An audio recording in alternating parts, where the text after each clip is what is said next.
Sahabat JMSI dimanapun saja Anda berada yang hari ini masih menggantung di awal-awal, masih bersama saya, panggil saya WH, Warta JMSI Tubaba. Hari ini menyambangi satu petugas luar biasa. Kenapa saya bilang dia adalah petugas? Karena beliau adalah komisioner KPU Tulambang Barat, Mas Yudi. Kita jemput. Apa kabar Mas Yudi? Alhamdulillah baik. Luar biasa. Kalau saya lihat, saya menunggu perjalanan jenengan hari ini panjang sekali. Iya, betul. Boleh dong kasih tipsnya dulu kepada teman-teman yang ada di luar sana, khususnya adalah teman-teman PPS dan PPK, biar tetap semangat. Iya.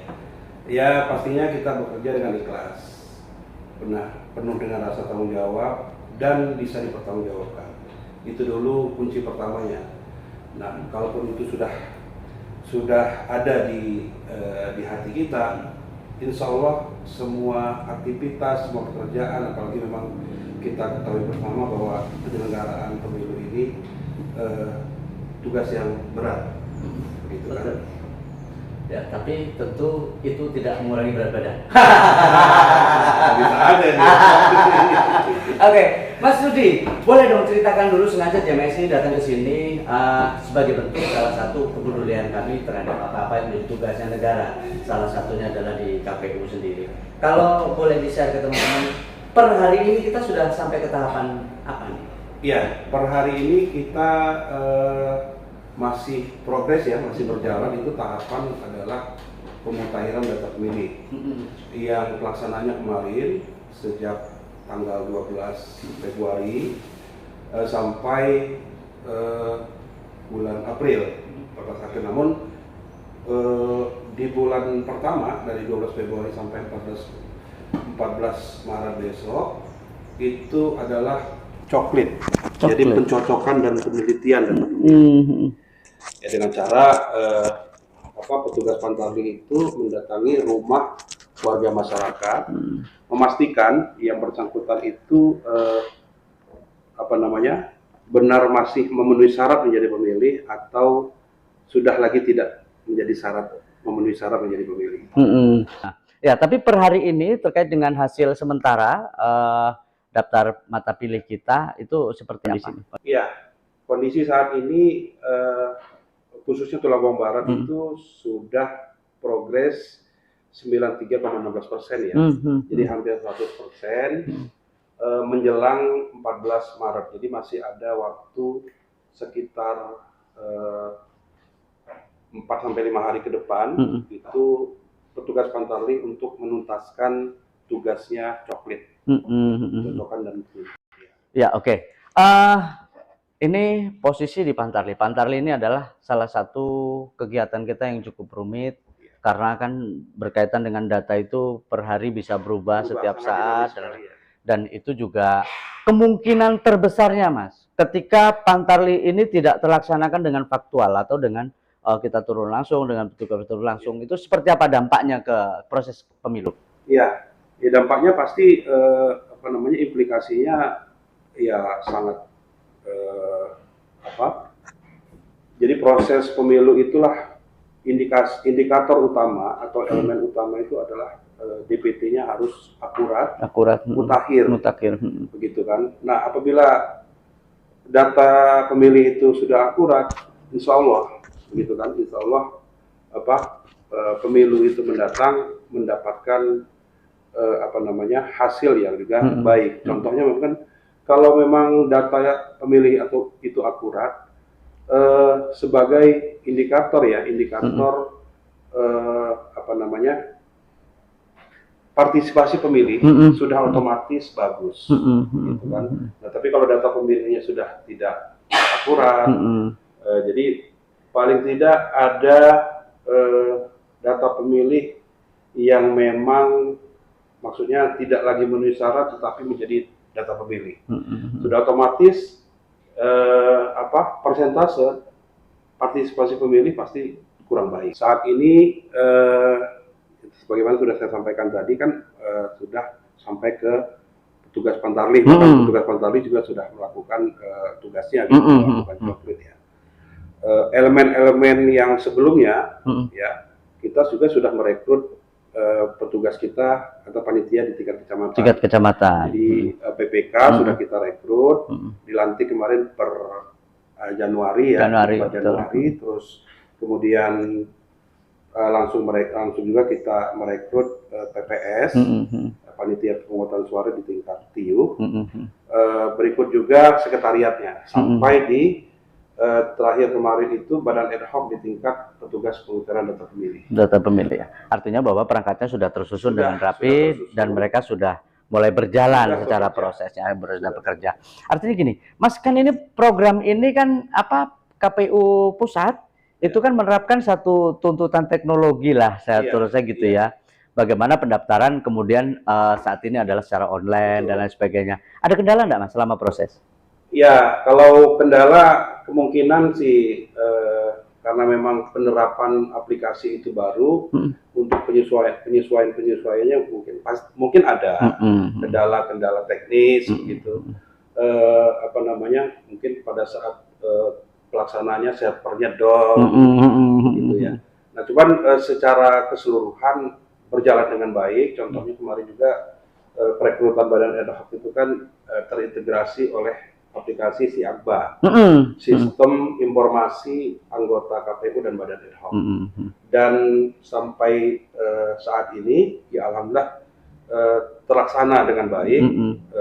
Tujuannya adalah kenapa dibuat aplikasi tersebut supaya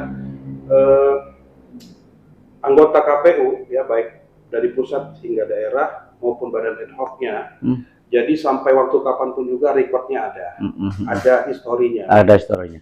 Nah, oke, ini kan ketika sebuah perangkat sudah terbentuk, kemudian ini kan sebagai antisipasi kalau menurut saya kan gitu ya.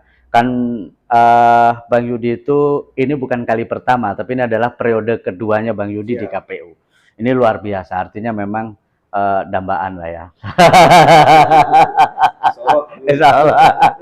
Nah gini, sebetulnya yang paling mungkin terjadi kalau saya bilang kisruh kan kayaknya ini ya, yang menyebabkan sesuatu itu bisa jadi rame atau tudingan bahwa KPU curang dan lain sebagainya, itu apa persoalan yang paling mungkin terjadi? Ya sekarang saya di periode kedua ini ya, saya semenjak 2014 itu menjadi komisioner kabupaten, berakhir 2019, terus kembali terpilih 2019-2024. Nah sekarang kita menjelang pemilu 2024. Ya memang kalau khususnya di Kabupaten Tulungagung Barat itu dari sejarah kepemiluannya, memang ya kita ya syukur alhamdulillah belum ya sampai yang tadi di Mas Wawan ya, sampai kisruh, sampai keos, sampai apalah itu. Nah cuman kalau area ya namanya kontestasi politik itu ya pasti. Nah, cuman kita selalu diamanatkan atau diarahkan oleh KPU RI ya, bahwa pemilu ini adalah sarana konflik yang dilegalkan, gitu kan? Ya artinya kontestasi politik, ya kan? Konflik dalam artian tanda kutip, tadi, ya merebut masyarakat agar memilih, gitu kan? Memilih yang bersangkutan. Nah karena itu menjadi konflik yang dilegalkan, ya jangan sampai kita selaku penyelenggara pemilu ini malah ikut dalam konflik tersebut. Betul. Ya kan? Kita sebagai manajemen konflik itu yang paling berat dan butuh pengalaman khusus. Manajemen konflik, ya seperti wasit di lapangan. Betul. Dicurigai, dikira memihak di klub. Nah itu contohnya seperti itu. Betul. Nah kemudian ini khusus lah ya, saya bilang khusus kan gini, untuk mengantisipasi hal-hal seperti itu. Kira-kira yang sudah sempat atau yang selalu disosialisasikan kepada petugas-petugas kita di lapangan itu seperti apa? Ya, kalau kita khususnya internal badan ad hoc kita ya selalu kita berikan edukasi edukasi yang terkait penyelenggaraan. Terus kepada masyarakat pun juga kita juga berupaya ya, walaupun sekarang juga kita sekarang memanfaatkan media sosial untuk sarana edukasi pendidikan pemilih. terus informasi terkait pemiluan dan sosialisasi. Nah, kita harapkan juga masyarakat juga ikut berperan penting juga mensukseskan pemilu ke depan. Selain masyarakat juga ada stakeholder yang memangku kepentingan, terutama kita yang ada di Lampung Barat ini adalah pemerintah daerah, unsur pimpinan daerah, TNI, Polri. Ya, mari kita sama-sama melaksanakan atau menyongsong pemilu ini ya sama-sama, karena memang KPU bukanlah siapa-siapa jika tidak ada support dan dukungan dari beberapa pihak. Nah, satu lagi kepada media, iya kan, kepada media kita juga sudah melakukan sosialisasi bahwa harapan kita sih media ini adalah penyambung lidah kita untuk menginformasikan untuk menginformasikan baik tahapan terus penyelenggaraan pemilu yang ada di KPU Kabupaten Lampung Barat. Ya, oke. Kalau mau dilepas juga nggak apa-apa, biar agak lebih nyaman juga boleh kan gitu. Ini kan untuk memastikan kalau suara jenengan itu indah. Karena beliau yang satu ini yang saya ingat betul bahwa hiburannya salah satu adalah bernyanyi sendiri kan gitu. Iya, kebetulan di rumah juga ada studio. Nah, itu dia. Kalau memang teman-teman mau ngeband, betul. alatnya lengkap. Oh iya, betul. Jadi beliau ini kalau memang tugasnya itu adalah di ranah manajemen konflik itu pas. Karena manajemen konflik itu salah satunya bisa dinetralkan dengan orang-orang seni kayak jenengan, kayak saya kayak. Jadi memang balance. Ya, otak kiri dan otak kanan. Harus imbang. Oke, Mas Yudi. Jadi gini, tadi kita sudah terkait bahwa upaya-upaya kita dalam rangka meminimalisir konflik, meminimalisir kecurangan, kan gitu ya. Nah, ini yang pengen saya tanyakan dan supaya masyarakat, publik itu juga jadi paham bahwa ini loh yang memungkinkan bakal jadi konflik. Nah, terus supaya tidak jadi konflik harusnya seperti ini loh. Nah, itu boleh dong ceritakan. Iya, memang kalau terkait pemilu ya, pemilu itu biasanya gesekan itu saling dukung antar calon. Itu di luar dari konteks kita sebagai negara ya kan. Cuman kita boleh dong kita memberikan suatu pemahaman pada pemilih ya, pada teman-teman pemilih, bahwa pemilu adalah sarana integrasi bangsa. Ya kan, dimana dengan pemilu adalah saluran kita untuk menggunakan hak pilih kita. Jadi semua warga masyarakat yang memang sudah mempunyai hak untuk memilih, ya itu sudah sah-sah saja menentukan pilihannya. Walaupun kadang-kadang di dalam satu keluarga juga pilihannya beda. Betul. Saya selaku penyelenggara kadang-kadang saya juga sama istri kalau bisa saya jangan tahu pilihan itu siapa. Betul. Kan begitu. Karena memang kita juga tidak dilarang ya, penyelenggara juga dilarang untuk mengarahkan. Itu. Jadi memang ya karena tadi itu, karena memang dia arenanya konflik, ya memang upaya kita ya KPU Kabupaten Lampung Barat melakukan edukasi politik pada masyarakat ya, supaya bijak dan dewasa untuk berdemokrasi. Tapi alhamdulillah sih, Lampung Barat luar biasa. Sangat kondusif sekali ya. Masyarakatnya oke banget. Masyarakatnya itu walaupun memang bisa dikatakan daerah Lampung Barat ini majemuk, tetapi saling menghargai, menjaga, terutama untuk urusan beda pilihan udah dewasa lah masyarakat kita. Udah dewasa. Berkaca dari 2019 terakhir kemarin ya, 2019 memang ya tidak ada menyisakan masalah khusus. Oke, nah kemudian gini Mas Yudi, kan itu banyak lah ya antisipasinya. Bagaimana kalau dari ranahnya KPU, kalau saya melihatnya gitu secara pengamatan saya, bahwa yang pertama bagaimana data itu betul-betul akurat dan dilakukan secara faktual, itu meminimalisir.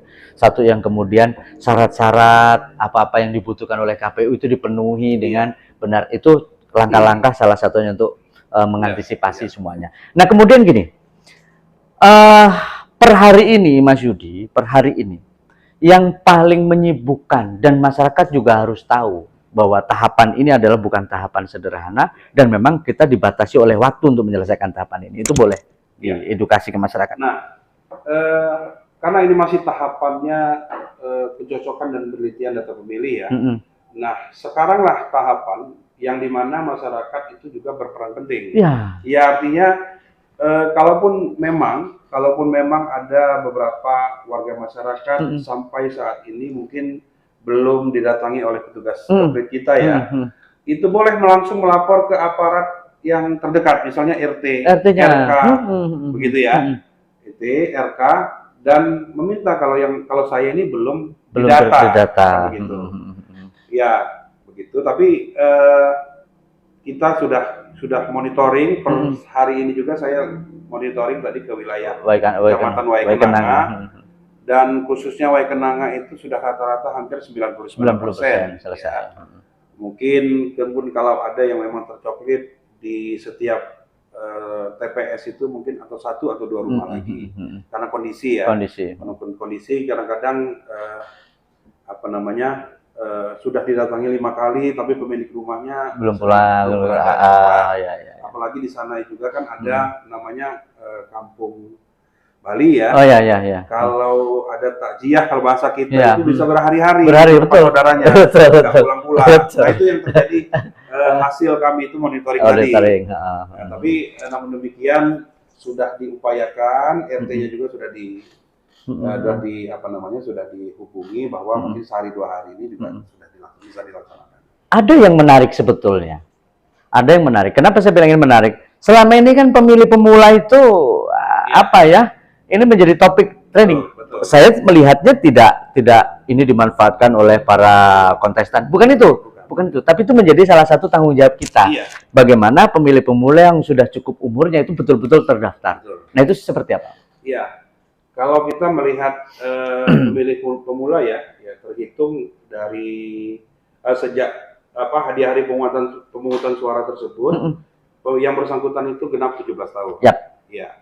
Nah, sekarang sudah kita data. Misalnya anak sekolah ya, tingkat sekolah menengah atas misalnya sekarang sudah berusia 16 menginjak 16 tahun menuju 17 tahun misalnya gitu ya.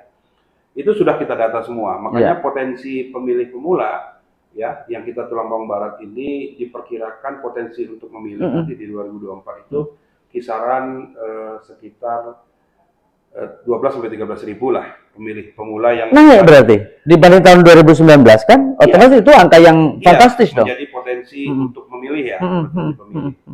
Gitu. Contohnya anak saya di rumah saja sekarang sudah kelas 2 SMA, genap usia 17 tahunnya nanti Agustus 2023, maka demikian itu sudah masuk terdaftar dan ya sudah dipastikan bisa memilih untuk pemilu 2024. Walaupun dia belum punya KTP. Cukup bawa kartu panggilan. Iya, karena didata, tapi kan mungkin kita juga berupaya dengan Dinas Kependudukan Catatan Sipil bahwa paling tidak adik-adik kita nanti yang menjadi pemilih pemula di tingkat SMA ya. Jadi di Dukcapil ya itu paling tidak sudah merekam dan sudah ada di database kependudukan. Mas Yudi, selaku komisioner mewakili teman-teman komisioner yang lain dan juga sampai dengan ranah kita di bawah perangkat kita semuanya, pesan dan harapannya untuk pemilu 2024, Mas. Baik, kalau pesannya itu kita mengharapkan seluruh masyarakat atau warga masyarakat khusus Tulambang Barat, mari kita sama-sama mensukseskan pemilu 2024 karena memang KPU hanya penyelenggara teknis, ya kan. Tetapi suksesinya pemilu, suksesinya atau pemilihan nanti serentak adalah peran serta warga masyarakat, seluruh stakeholder, pemangku kepentingan, pemerintah daerah, tidak kalah penting media khususnya yang ada Tulambang Barat, selalu kita nantikan support dan dukungannya ya, dan juga harapan kami KPU Lampung Barat dalam hal penyelenggaraan pemilu ini, baik tahapan yang sudah dilaksanakan maupun tahapan yang nanti atau yang sedang berjalan atau nanti yang akan kita laksanakan berjalan dengan baik, dengan aman, dengan damai,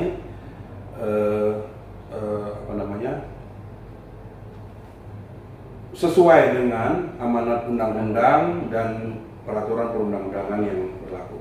Oke, satu kata untuk perangkat jenengan PPK, PPS sampai KPPS dan Pantarlih yang hari ini sedang berjuang. Siap.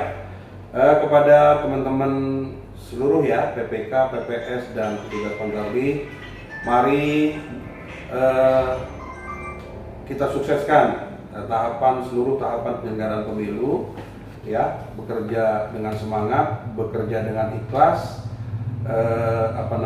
penuh dengan rasa tanggung jawab dan dapat dipertanggungjawabkan. Oke, kalau begitu untuk masyarakat Tulambang Barat kita beri salam paling hangat, yang kuat tetap menopang yang lemah. Salam untuk Bapak. See you.